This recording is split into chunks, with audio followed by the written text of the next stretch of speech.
امام زین العابدین 14 سال کے تھے اور بیمار تھے جب یہ قافلہ وہاں سے گزرا جہاں لاشیں پڑی تھی، اور ان کا حوصلہ نہ ہوا، وہاں غشی ان کے اوپر آنے لگی، اور وہ منظر کہ پھر جب ان کی یہ حالت ہوئی تو پھر سیدہ زینب سلام اللہ علیہا، جنہوں نے ابھی تک بڑے حوصلے کے ساتھ ساری مشکلات کا مقابلہ کیا تھا، اب ان کے بندن ٹوٹ گئے اور آنکھوں سے آنسو بہنے لگے، اور سیدہ زینب تھے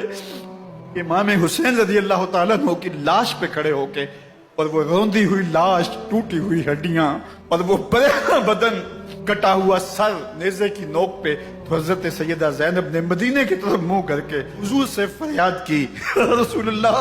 اے پیارے آقا، اے ہمارے نانا محترم، یہ دیکھیے آپ کا حسین پڑا ہوا ہے، بدن سے کپڑے اتار لیے گئے، خاک ہوائیں اڑا رہی ہیں، اور اس کے اوپر چادر وہ مٹی کی پڑ گئی ہے، حضور آپ کی اولاد کاٹ دی گئی، اور پھر کہا حضور دیکھیے آپ کی بیٹیوں کے ہاتھ باندھ دیے گئے ہیں، اونٹوں پہ کس دیا گیا ہے، سر شہیدہ آگے آگے چل رہے ہیں، اور حضرت سیدنا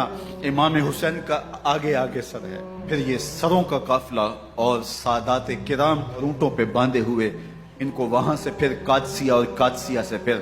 دمشق یزید کے دربار میں پہنچایا گیا، اور وہاں سے یہ لٹے ہوئے خانمہ برباد تاراج لوگ مدینہ المنورہ میں کیسے پہنچے، اور اہل مدینہ نے کیسے استقبال کیا، اور وہ منظر کتنا دلگداز تھا جب اہل مدینہ زینب سے پوچھتے تھے زینب حسین کہاں ہے؟ اپنے پیغمبر کے شہزادوں کو اور اپنے پیغمبر کی شہزادیوں کو جو